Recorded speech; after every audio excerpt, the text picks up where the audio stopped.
Okay, guys. Hey, it's Jim Bounds at Motor Rehab Ranch, and we're at a little bit of a stop right now. We have down to the chain, and the lower gear that's pressed onto the crank is giving us a little trouble. So we went to get a puller. A couple of parts I wanted to show you though. This is your timing chain cover. Okay. And here, right in the front of it, is your main seal, your front main seal right here, right? It's not unusual to have this thing seep a little bit, and that's where all the oil would come from in the front of your motor, come off this seal. Well, with the new timing cover set right here, see, it's got a new seal right there in it. So you're going to replace that. Now, sometimes when you pull this off, see, the water pump went right on here, right like that. Sometimes you'll find rust and corrosion. This has got a little bit, just a little bit in here, but you've seen them corroded pretty bad. You want to make sure that it's not through, because this is water on this side and that's oil on this side. It sets in there like this. Mark is going to put this in and show you how to put it in. There's a seal that goes in this groove here, which also comes with the set. Okay. Now, in front of that is a harmonic balancer. Okay. This is a factory harmonic balancer. Here's your mark right there, and it's lined up with another mark on the balancer. Now, what is the balancer? There's a rubber piece right in here, and you got a metal part here and a metal part here that's been balanced. It takes up the vibration. So this rubber in here takes the vibration up and helps the motor to not vibrate so much. So this harmonic balancer is real important, and one thing that's very important is that it is not spun. If you pull this out and that rubber is hanging out, or this thing is not on there straight, these are not that expensive, and you may want to think about getting another one. Also, when you look at the balancer on the back side right here, you can see where it's been wearing right there.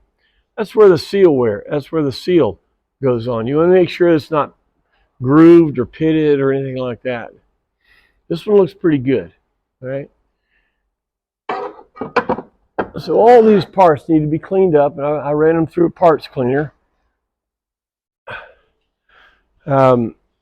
Here's another part that is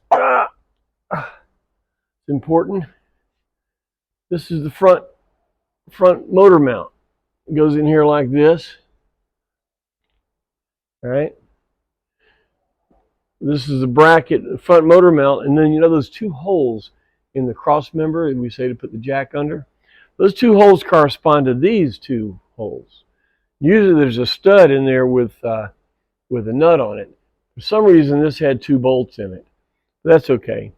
Now when you look at this motor mount, it's galvanized. This metal plate here is galvanized to this plate underneath, and then the motor mount is bolted to it. You can see the rubber is gotten pretty nasty looking. Well, the reason for that is it's exposed and it gets oil on it. So when you pull yours out, be sure that it's still connected. I've seen some of them that the plate stayed. Okay, if you're worried about your front motor mount, Jim Kanemata at Applied does have these, and I'm going to go ahead and reuse this. It's pretty supple and is not pulling away from the plate.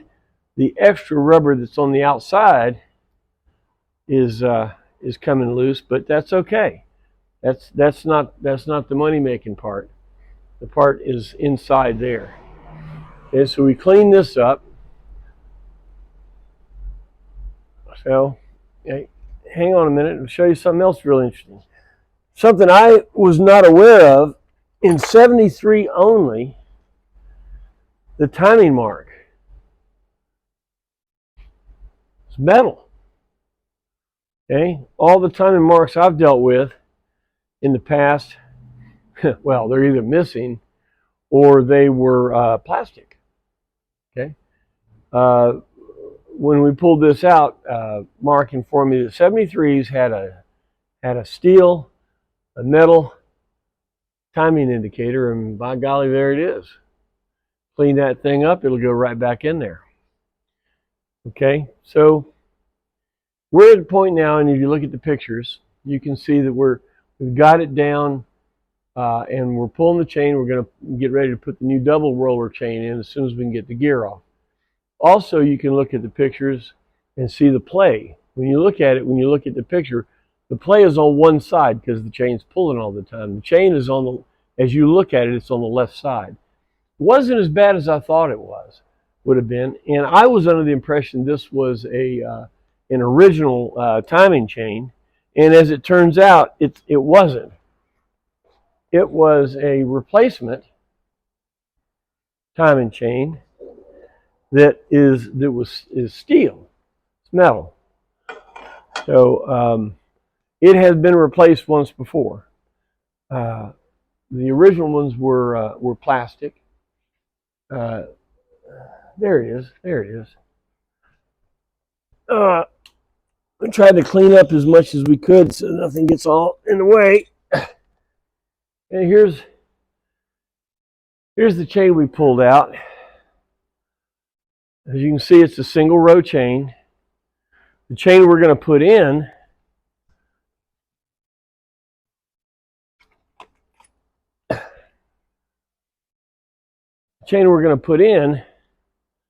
is a double row. You can see the difference. This is the lower gear that we have to get off of the other one. But you can't hardly tell that it's stretched. We'll lay it down to each other when we get the other gear out, and we'll see if we can see any difference. But just a little bit of difference between the cam and the crank will make a huge difference. Like I said, coming across from Utah, I could get about 10, 12 inches of vacuum at 60 miles an hour. But man, the second you touched it, you went up a hill, vacuum dropped like a rock. You got to remember, if you have a carburetor, if your vacuum gets below 5 inches, it's going to stop because it can't suck gas anymore. Now, I've got fuel injected, which means it is squirting gas.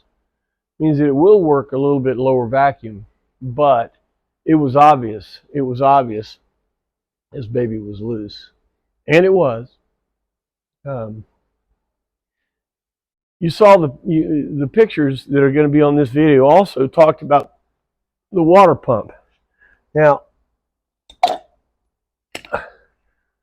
the original water pump, well, not the original one, but the one that was in here when we took it apart,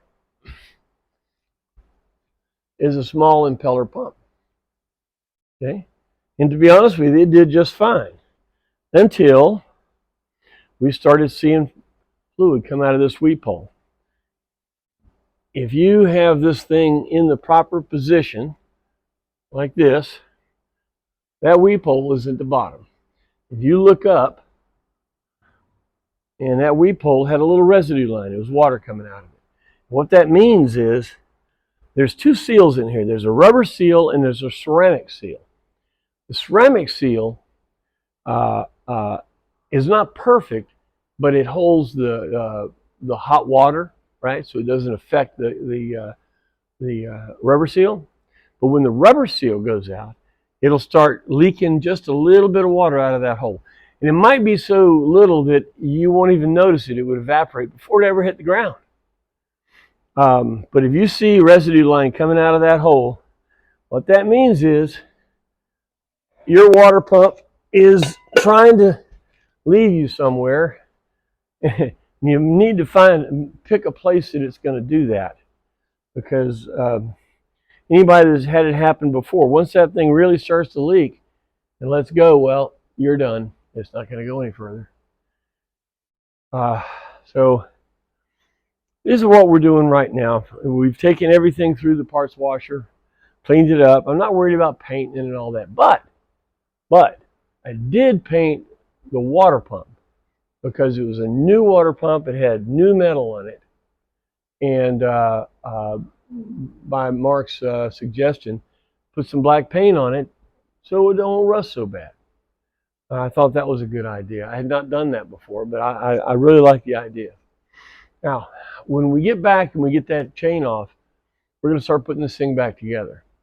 And I'll try to do some still pictures. I'll try to get some more some videos on it to help you guys do it yourself.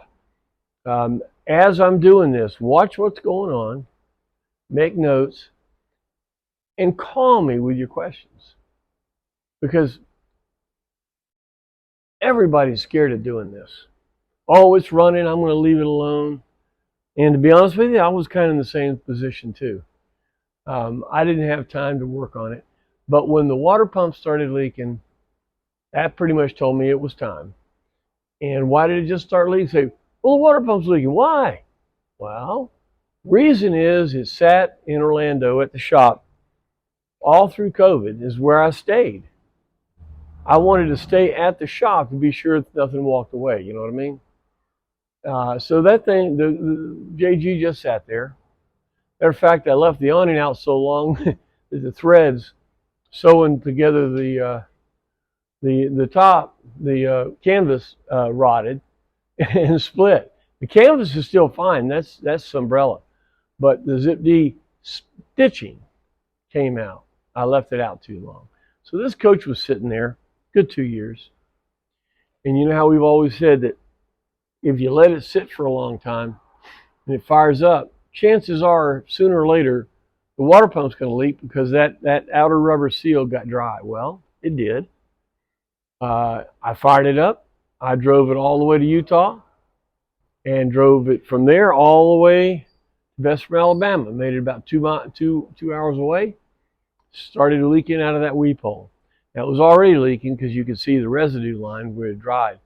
But we were in a rest area, and a guy came over and was taking pictures of the coach, and we're sitting there bragging on it, and looked down, and some green stuff fell out.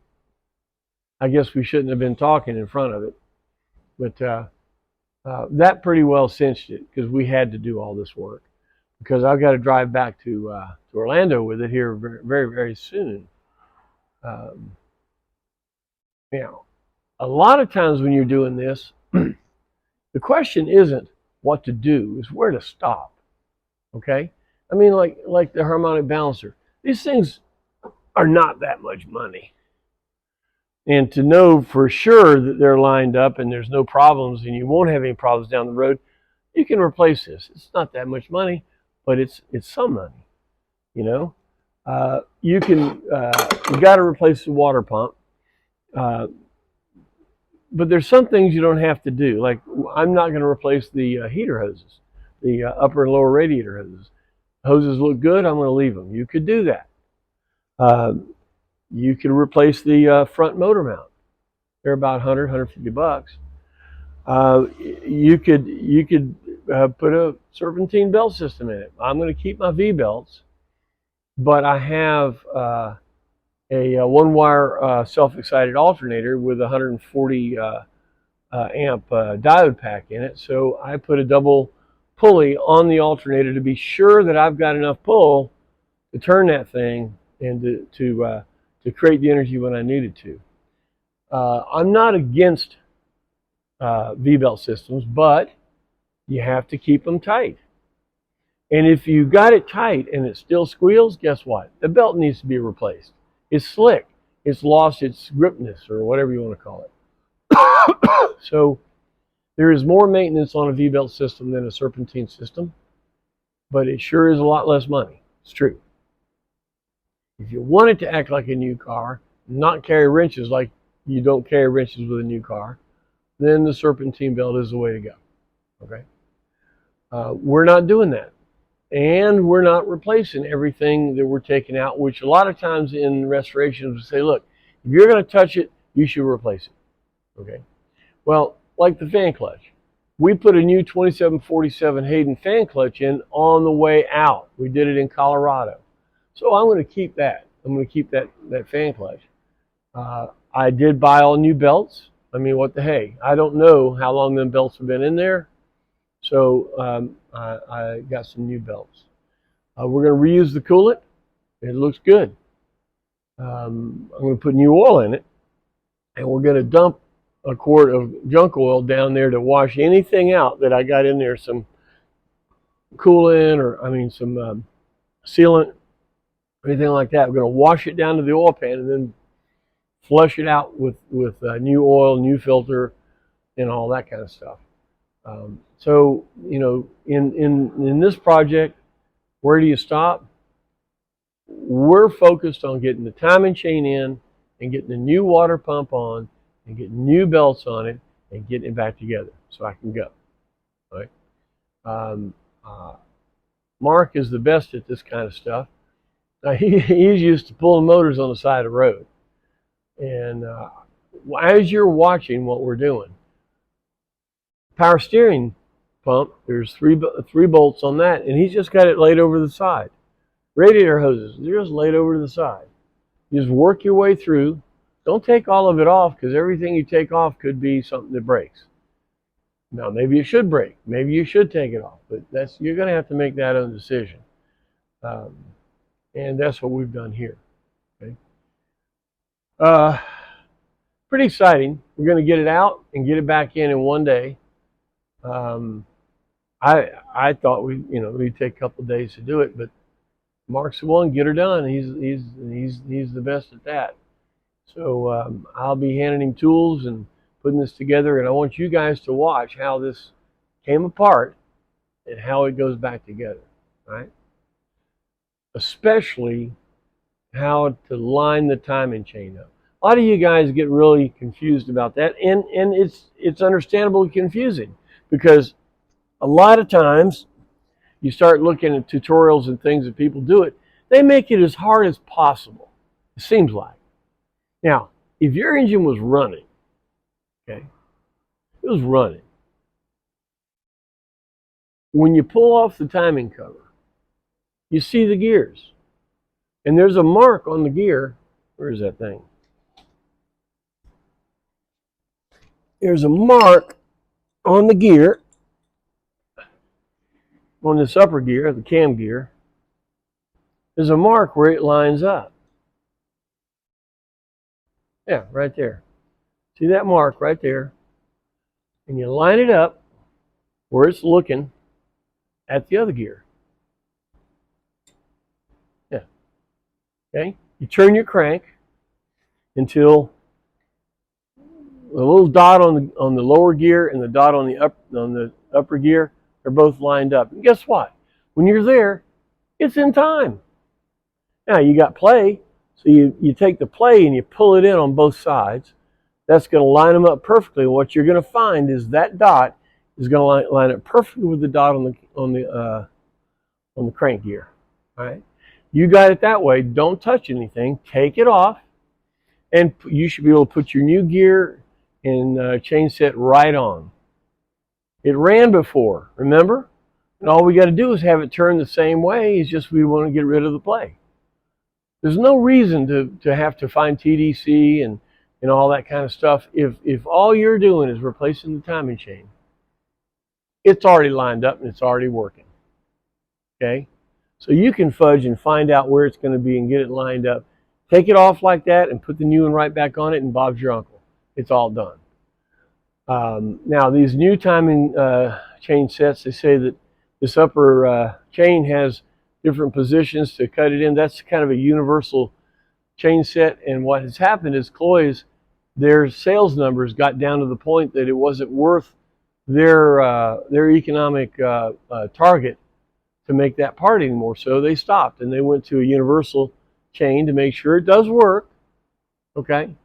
So you need to read what their instructions say, but the bottom line is the gear here, the point here and the point there, they all line up and everything's fine. Now, I gave you some numbers in, I think, episode 1 or 2 on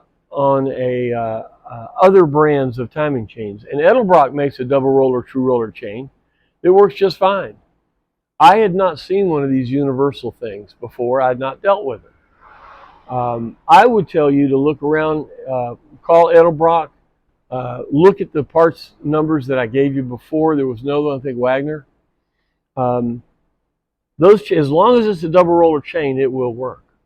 Cloy's was the original one, but Cloy's or equivalent.